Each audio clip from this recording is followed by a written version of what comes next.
A'udzubillahi minasyaitonirrajim. Bismillahirrahmanirrahim. Wa ahyikum bitahiyatil Islam wa tahiyatil ahlil jannah mubarak wa salama. Assalamualaikum warahmatullahi wabarakatuh. Alhamdulillahilladzi amarna bil i'tisami bihamdillah. Asyhadu an la ilaha illallah wahdahu la syarikalah wa asyhadu anna sayyidana Muhammadan abduhu wa rasuluh la nabiyya ba'da wa la rasulah. Puji syukur kehadiran Allah Subhanahu wa taala yang mana sampai saat ini kita senantiasa diberikan nikmat iman, nikmat Islam, nikmat sehat sehingga kita dapat berkumpul di dalam masjid yang insyaallah kita hadir pada subuh hari ini diberkahi oleh Allah Subhanahu wa taala. Allah panjangkan umur kita dalam iman dan takwa kepada Allah Subhanahu wa taala. Allah mudahkan berkah, limpahkan rezeki kita. Allah jauhkan kita dan keluarga kita dari segala macam penyakit. Amin ya rabbal alamin. Salat beserta salam semoga tercurahkan pada baginda kita Nabi besar Muhammad sallallahu alaihi wasallam dengan sama-sama membaca Allahumma shalli ala sayyidina Muhammad wa ala alihi wa sahbihi wa barik wasallam.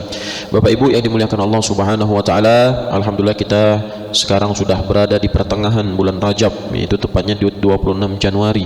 Bahkan sudah masuk beberapa hari terakhir di bulan Rajab, yang mana bulan Rajab ini adalah salah satu bulan yang diharamkan oleh Allah Subhanahu wa taala.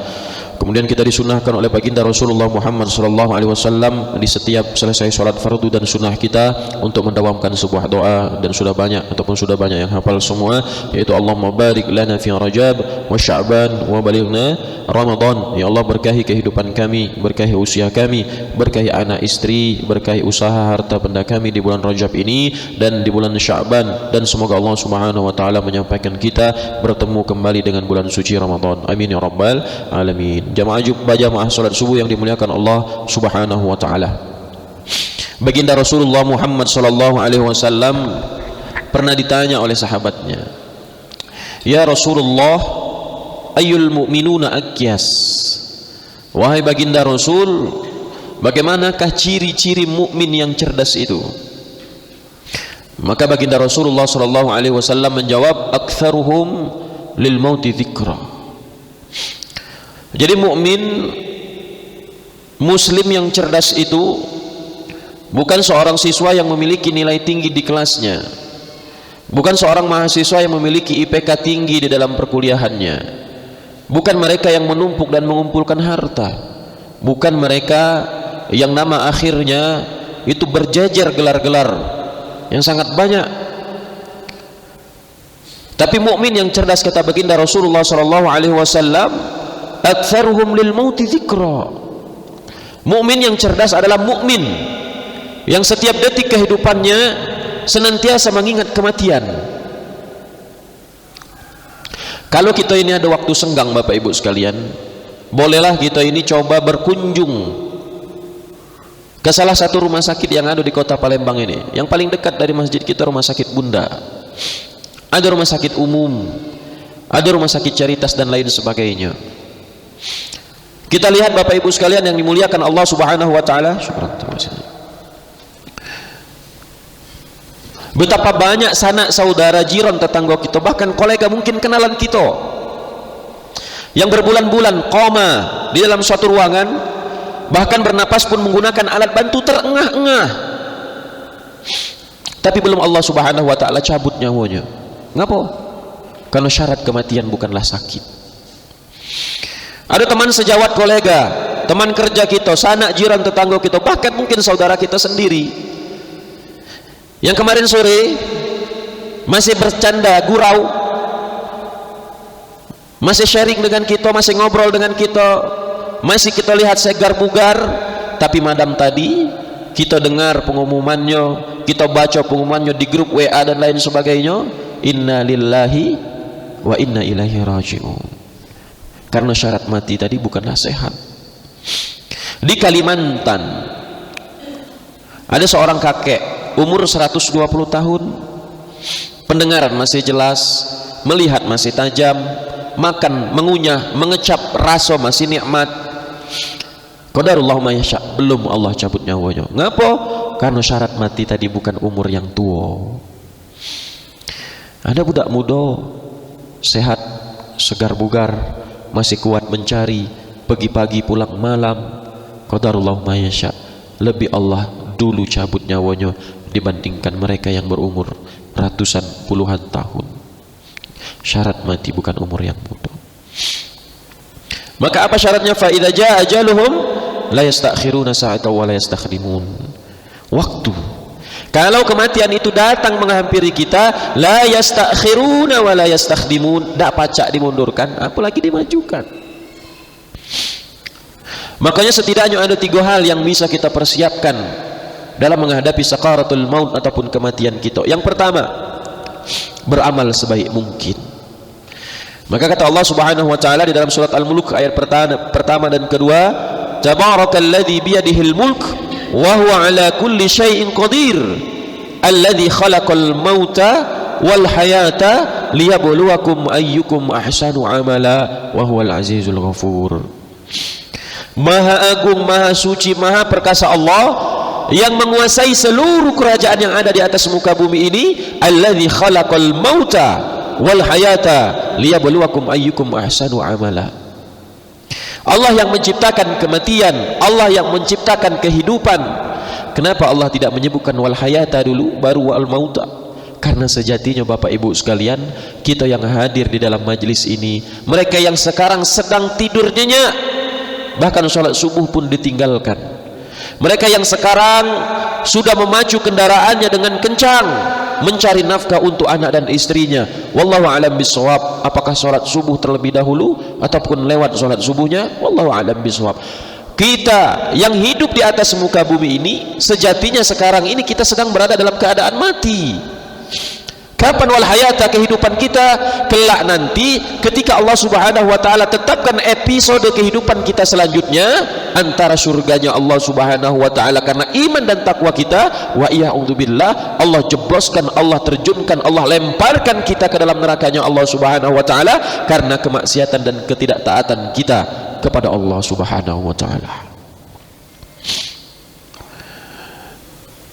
Yang kedua adalah senantiasa mengamalkan amal perbuatan yang senantiasa mengalir pahalanya. Maka dalam kesempatan baginda Rasulullah SAW bersabda dalam satu riwayat, "Idza matal insan," kalau manusia ini mati, inqata amaluhu illa min thalatha, akan terputus seluruh amal perbuatannya kecuali 3 hal.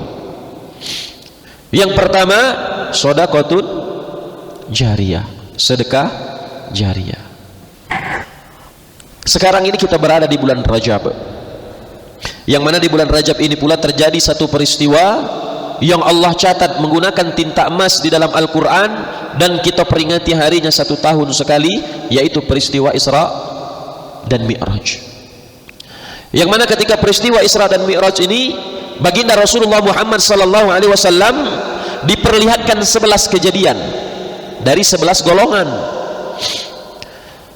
Yang pertama, baginda Rasulullah SAW melihat suatu kaum, satu golongan yang ketika pada saat itu sedang menanam, kemudian baru ditanam langsung berbuah, dipetik, baru dipetik hitungan detik langsung berbuah lagi, dipetik berbuah lagi. Baginda Rasulullah Muhammad SAW bertanya dengan salah satu ajudan baginda Rasul ketika peristiwa Isra dan Mi'raj yang mendampingi beliau, yaitu malaikat Jibril. "Man haula ya Jibril?" Siapakah mereka wahai Jibril? Apa kata Jibril?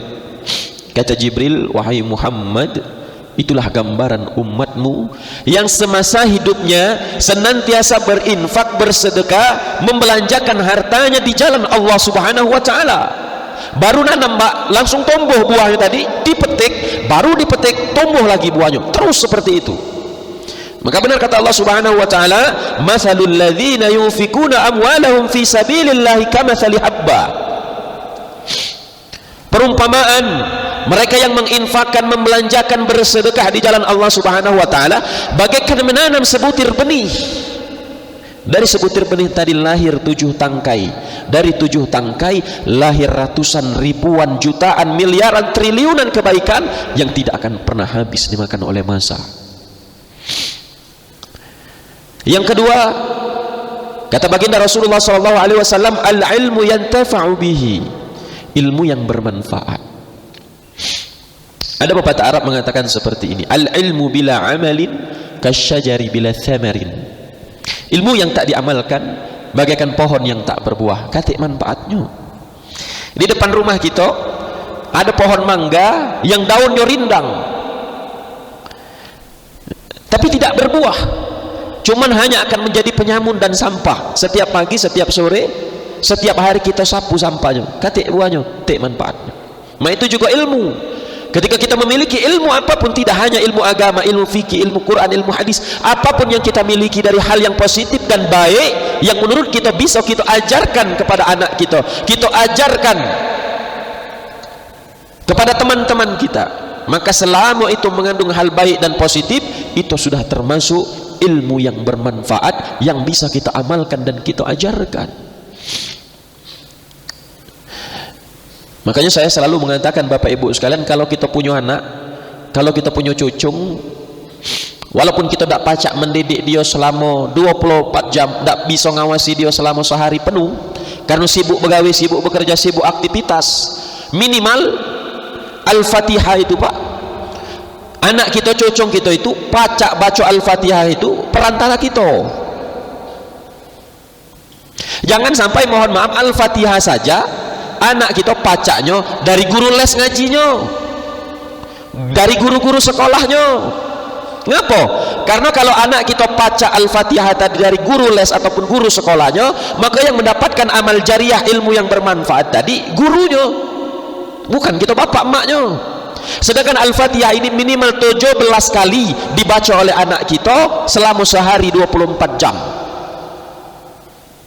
Kalau Al-Fatihah tadi kita yang ngajari, sebab kita dia hafal Al-Fatihah, benar bagus makhrajal hurufnya, benar bacaannya, maka pahala tersebut akan mengalir untuk kita kedua orang tuanya. Tapi kalau pacak oleh guru ngajinya, pacak dari guru sekolahnya, guru yang ngaji dengan sekolah tadi yang dapat pahalanya. Yang ketiga adalah senantiasa berdoa, yang mana doa ini dianjurkan oleh baginda Rasulullah SAW dibaca setiap selesai sholat kita, baik sunnah dan fardu. Apa doanya? Allahumma khtim alaina bihusnil khatimah wala takhtim alaina bisu'il khatimah. Senantiasa berdoa untuk di akhiri episode kehidupan kita ini dalam keadaan husnul khatimah, dalam keadaan mati yang baik. Episode terakhir dari kehidupan kita ini, di endnya itu happy ending, jangan sad ending. Ke akhir yang hidup yang bahagia, jangan hidup yang mengenaskan.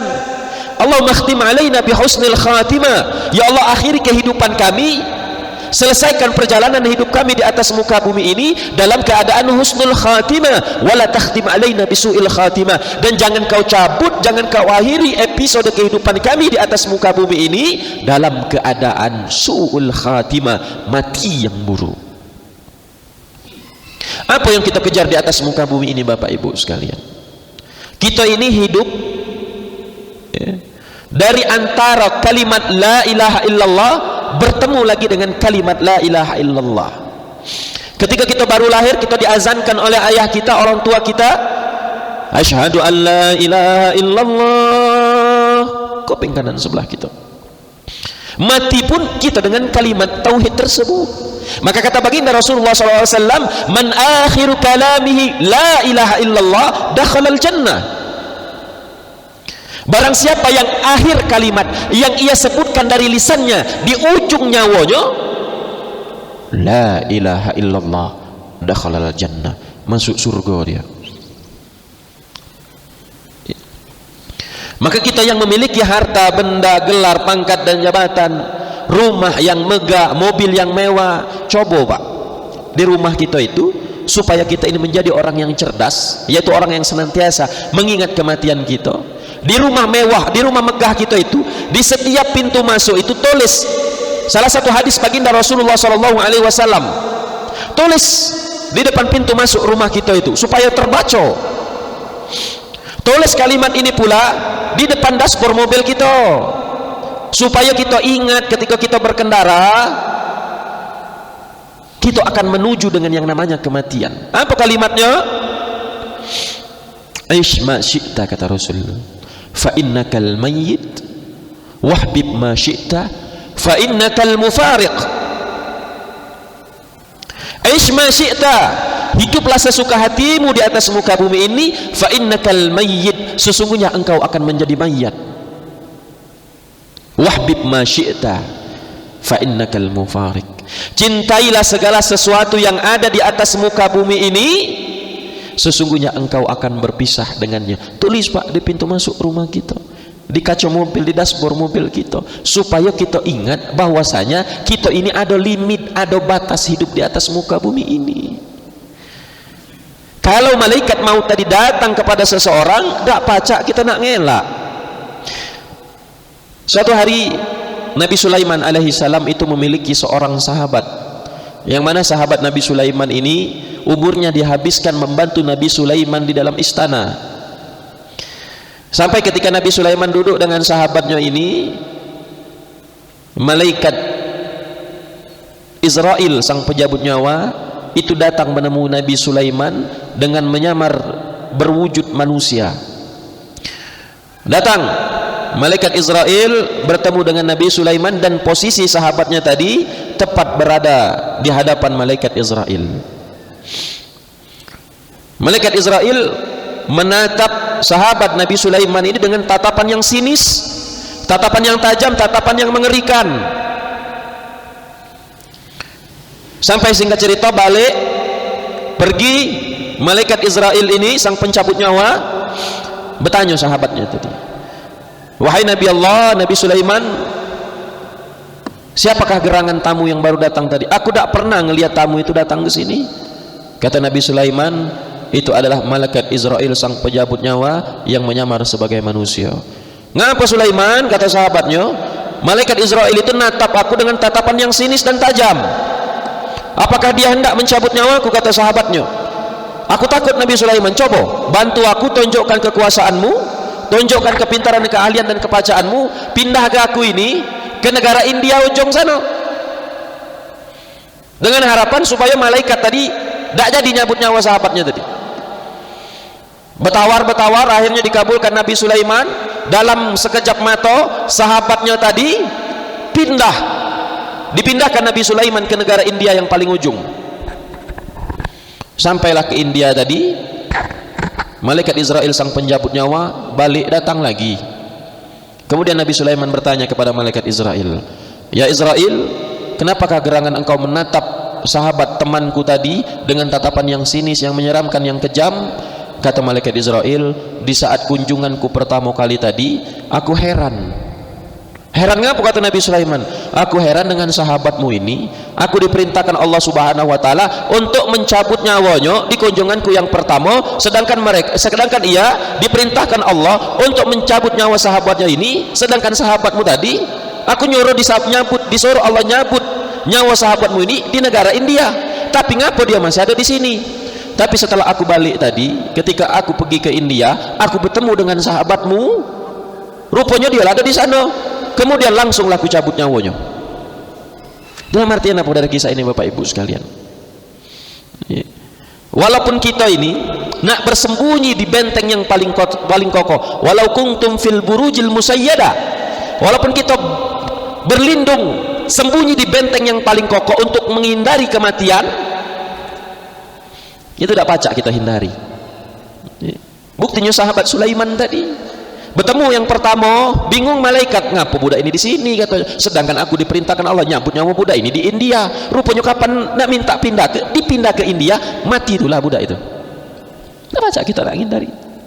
Makanya Bapak Ibu sekalian yang dimuliakan Allah Subhanahu wa taala, kenapa saya sampaikan tema tentang zikrul maut pada pagi hari ini? Setidaknya kita menjadi salah satu ciri mukmin yang dijelaskan oleh baginda Rasulullah SAW, yaitu mukmin yang cerdas, yang mana senantiasa mengingat kapan giliran jatah kematian kita semua. Oleh karena itu Bapak Ibu sekalian yang dimuliakan Allah Subhanahu wa taala, semoga kita semua Allah berikan kesempatan melakukan 3 hal tadi sebelum ajal menjemput kita. Yang pertama yaitu beramal sebaik mungkin, kedua mendawamkan amalan ibadah yang senantiasa mengalir pahalanya, dan yang terakhir senantiasa mendawamkan doa untuk senantiasa kita ini mati dan dicabut nyawa kita dalam keadaan husnul khatimah. Amin ya rabbal alamin. Sebelum kami tutup, mungkin ada yang ingin bertanya, silakan. Dari bapak-bapak ataupun ibu-ibu, silakan kalau ada yang ingin bertanya.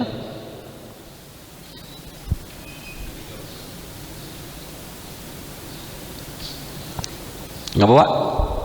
Ngeli karo.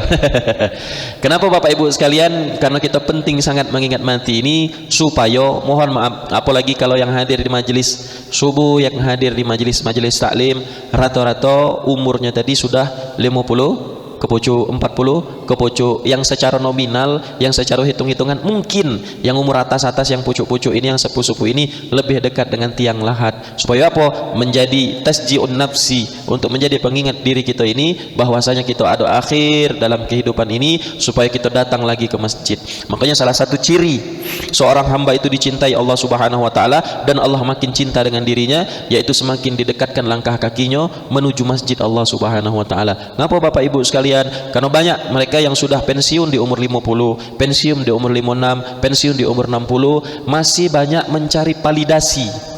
Mencari validasi itu mencari pengakuan dari orang sekitarnya bahwasanya dia masih pacak melakukan hal yang terbaik menurut dia di atas muka bumi ini. Padahal ketika Allah Subhanahu wa taala sudah akhiri jabatannya di atas muka bumi ini, seolah-olah Allah berkata, "Hai fulan bin fulan, hai fulanah binti fulana, datang balik kau mendekat aku, datang kau ke rumahku, berada kau sok di paling depan ketika sholat berjamaah." Dalam artian apa?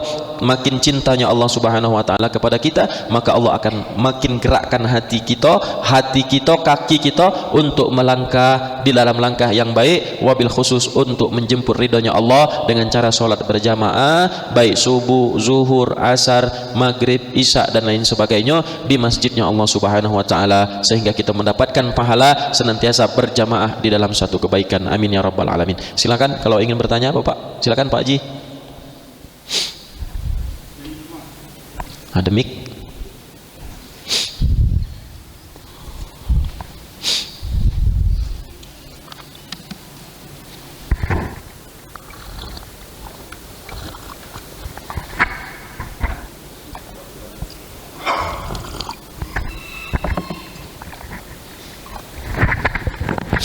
Assalamualaikum. Waalaikumsalam warahmatullahi. Kalau lihat perbandingan di beberapa negara, angka harapan hidup itu berbeda-beda. Indonesia sekitar 67, Australia lebih tinggi, Jepang itu sangat tinggi. Nah, dari mereka tuh mengatakan umur itu dipengaruhi oleh cara makan, cara berolahraga, banyak beraktivitas atau silaturahim, dan suasana hati. Nah, kenapa menurut pandangan Ustadz orang mengatakan jangan makan durian, makan daging kambing, memperpendek umur? Bagaimana kajian ini Ustadz? Apakah umur itu memang bisa diperpanjang? Kenapa kebagian orang Indonesia itu tanda petik Allah menciptakan umur pendek ekstrimnya? Terima kasih. Wassalamualaikum warahmatullahi wabarakatuh. Waalaikumsalam warahmatullahi wabarakatuh. Jadi benar tadi presentasi kematian itu Pak Ji ya, di setiap negara itu berbeda-beda. Maka Jepang itu yang paling tinggi karena banyak stres dan tuntutan pekerjaan. Maka orang pulang kerja saja, kita pernah melihat di media sosial itu ada yang teriak di lampu merah, ada yang teriak di jalanan umum. Kenapa? Karena tuntutan stres dan kematian lebih tinggi di sana. Nah, kemudian ada yang mengatakan, Ustadz, apakah umur tersebut dipengaruhi faktor bagaimana kita menjaga kesehatan? Benar. Benar. Jadi kalau ibaratnya kita ini hidup di atas muka bumi ini, maka kata Allah Subhanahu wa taala, makanlah dari hal yang halal. Halalan thayyiba. Halalan thayyiba. Kenapa? Halal itu sudah pasti thayyib, dan thayyib itu belum tentu halal.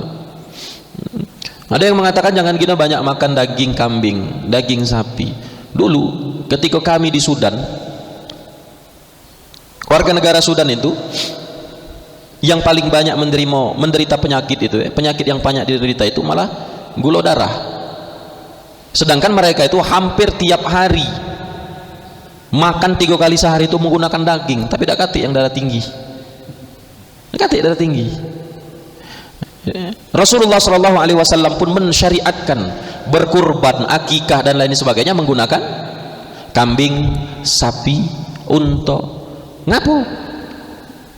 Jadi yang menyebabkan daging kambing, daging sapi, daging unta ini menjadi penyakit, itu cak mana cara kita mengelolanya. Kalau masak daging kambing tadi banyak gino santan, banyak gida bumbu. Yang buat darah tinggi tadi bukan daging kambing sapinya, tapi yang membuat darah tinggi tadi bumbunya tadi yang menyebabkan banyaknya kolesterol yang masuk ke dalam tubuh kita ini. Kalau Rasulullah SAW mensyariatkan kambing itu untuk menjadi akikah dan kurban yang hanya untuk muat uang mati Pak Haji, maka ketik manfaatnya. Maka di zaman Rasulullah SAW daging unta, daging sapi, daging kambing itu ada level-levelnya, ada harga-harganya. Semakin merah unta tersebut makin mahal harganya. Jadi yang membuat makanan kita ini tidak sehat, mana caranya kita mengelola kita ini tadi. Tuntutan pikiran, tuntutan pekerjaan, yang mana mohon maaf orang-orang barat itu ketika dia bekerja itu orientasinya dunia. Itulah yang menyebabkan mereka itu ketika tidak mencapai satu target, tidak mencapai satu keinginan yang dicita-citakan mereka, stres akhirnya. Dengan stres tersebut mempengaruhi kesehatan mental dan tubuhnya, maka itulah yang menyebabkan umur yang pendek tadi. Semestinya kita sebagai orang Islam, sebagai orang mukmin tadi, orientasi kita ini mengejar kehidupan dunia ini yang disebutkan oleh baginda Rasulullah SAW, bekerjalah kamu, kejarlah dunia kamu di atas muka bumi ini seakan-akan kamu nak hidup selamanya, dan kejarlah akhiratmu seakan-akan besok hari ini besok engkau akan mati. Jadi kalau orientasi kita ini mencari nafkah kehidupan, mengejar kehidupan dunia ini, orientasinya itu ada lillahi ta'ala, tajridun nawayah. Apakah kita tidak boleh menjadi orang yang kaya? Boleh. Maka dalam satu riwayat baginda Rasulullah SAW mengatakan, kalau ada seorang pemuda yang keluar pada pagi hari mencari nafkah, ada seorang ayah, seorang bapak dari pagi hari sudah keluar mencari nafkah untuk menafkahi anak dan istrinya, fahuwa fisabilillah, dia pun berada di jalan Allah. Kalau ada seorang lelaki, seorang ayah, seorang bapak yang keluar dari rumah, seorang pemuda lanang keluar dari rumah pagi hari untuk mencari nafkah, menafkahi ayah dan ibunya yang sudah sepuh, yang tidak mampu mencari ataupun begawe lagi, fahuwa fisabilillah, dia pun berada di jalan Allah Subhanahu wa taala. Sampailah ada seorang pemuda yang belum menikah, mencari gawean, mencari nafkah dari pagi hari, kemudian diniatkan karena Allah Subhanahu wa taala, fahuwa fisabilillah, dia pun berada di jalan Allah Subhanahu wa taala. Tapi kata Rasulullah di penutup hadis ini, kalau ada seorang lelaki, seorang ayah yang keluar dari rumah mencari nafkah dengan penuh rasa sombong, tatadabbarun, dengan rasa sombong, watatanaffazun, dengan rasa penuh kecongkaan, kepongahan, kesombongan, seakan-akan apa yang dihadapkan, yang didapat di atas muka bumi ini itu semata-mata hasil kerja kerasnya. Maka ketika dia mencari dunia dengan tuntutan yang sangat tinggi, membuat satu hal target yang tidak tercapai, kemudian stres, akhirnya meninggal dunia. Makanya Bapak Ibu sekalian, persentasi kematian itu rata-rata banyak disebabkan stres. Ngapo? Sedangkan Allah Subhanahu wa taala menjelaskan di dalam Al-Qur'an, fa inna ma'al usri yusra. Setiap yang namanya datang kesulitan, setelah itu pasti akan Allah mudahkan. Dan di dalam Al-Qur'an beberapa ayat al-usri pasti diselesaikan, diakhiri dengan al-usra.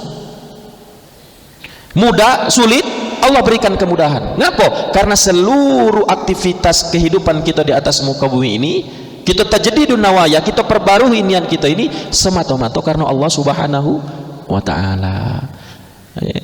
Dulu zaman gede Haji Najib ini, zaman gede kita dulu, gede zaman umat bapak kita dulu, umurnya itu panjang-panjang nian, Pak. 80 tahun, 90 tahun. Haji Najib berapa umur? Lupa, Pak. Cak mun masih tafsiran kelihatan dari gaya cak 30 25 masih ya. Lah 60 tahun, 70 tahun. Ngapo? Karena makanan wong taman dulu Pak murni-murni masih. Pempek pakai cuko, enggak juada. Nah, mun bahasa di Meranjat itu ada yang namanya kelepon. Enggak. Ada juga mun bahasan makan dulu, makanan gede dulu. Kami ini wong Meranjat itu gede, kami galak masak ikan empap deh. Nah, itu lemak luar biasa. Makanannya masih murni. Zaman sekarang ini coba lihat makanan anak-anak gitu. Aku tidak tahu apa makanan, bakso ada di dalamnya, mie ada di dalamnya, dijadi ke siko, kemudian ada lagi sosis, ada lagi cak celimpungan itu jadi siko, apa itu namanya? Seblak. Zaman sekarang nih bakso bela bermacam-macam, ada bakso setan, ada bakso iblis, ada bakso beranak, ada bakso goreng, ada bakso bakar. Dulu semacam itulah makanan tadi, sehat jadi makanan tadi.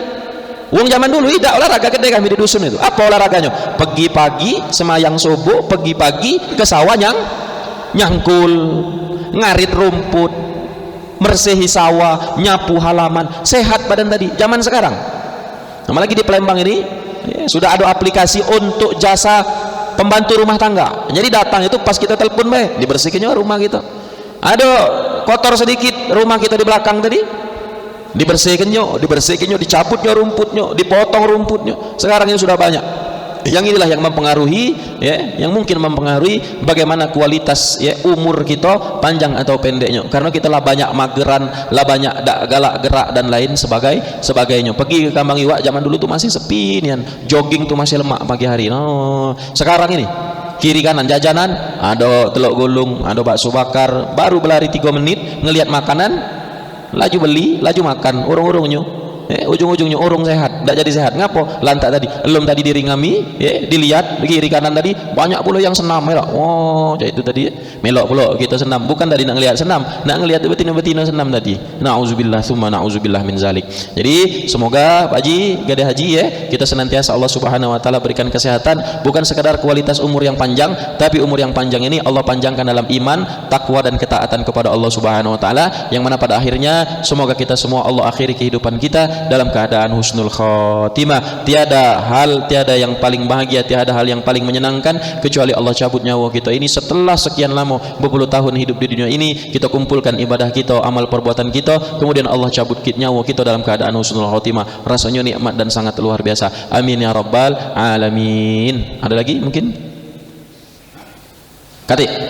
Kalau ada katik lagi kita akhiri ke pertemuan kita pada subuh hari ini. Kami mohon maaf kalau suara ini agak serak-serak karena tadi semalam itu ada Pak Haji siapa kami lupa itu menghubungi kami, Ustadz bisa tidak Ustadz menggantikan Ustadz siapa subuh hari ini?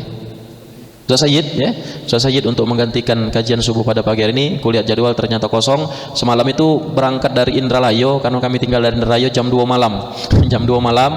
Kemudian qadarullah ma yasha, ketika sampai di KTM Rambutan hujan deras. Jadi ngebut pelan karena takut, apalagi jalan sekarang ini antara Indralayo dengan Palembang Indralayo ini jalannya agak berlubang, makanya pakaiannya agak lembab sedikit, mungkin langsung kontan kenanya agak pilek dan batuk sedikit. Tapi alhamdulillah pada subuh hari ini kita bisa bersilaturahim kembali dan insyaallah kita akan dipenuhkan oleh Allah Subhanahu wa taala dalam kesempatan yang lebih baik lagi. Amin ya rabbal alamin. Kita berdoa minta kepada Allah Subhanahu wa taala semoga majelis ini senantiasa Allah berkahi, kita yang hadir pada subuh hari ini Allah istiqomahkan dalam langkah keimanan ketakwaan kepada Allah Subhanahu wa taala. A'udzubillahi minasyaitonirrajim. Bismillahirrahmanirrahim. Alhamdulillahirabbil alamin. Hamdan syakirin, hamdan naimin, hamdan yuafi ni'ama yukafi mazida. Ya rabbana lakal hamdu kama yanbaghi li jalali wajhikal karim wa 'azimi sultanik. Subhanaka ya rabbana la nufi thana'an 'alaika anta kama athnaita 'ala nafsika falakal hamdu hatta tarda. Allahumma inna nas'aluka nashhadu annaka antallah la ilaha illa anta antal ahadus samad lam yalid wa lam yulad wa lam yakul lahu kufuwan ahad. Allahumma shalli wa sallim ala sayyidina Muhammad wa ala alihi wa sahbihi wa barik wa sallam. Bismillahilladzi la yadurru ma'a ismihi syai'un fil ardi wa la fis samaa'i wa huwas samii'un 'alim. Allahumma barik lana fi Rajab wa Sya'ban wa balighna Ramadan. Allahumma la tada' lana fi maqamina hadha dhanban illa ghafarta wa la daynan illa dafa'ta wa la maradan illa shafaita wa la 'aiban illa satarta wa la 'aziban illa zawajta wa la hajatan min hawaijid dunya wal akhirah illa qadaitaha wa yassartaha ya rabbal alamin. Allahumma ighfir lana wa liwalidina warhamhum kama rabbawna shighara.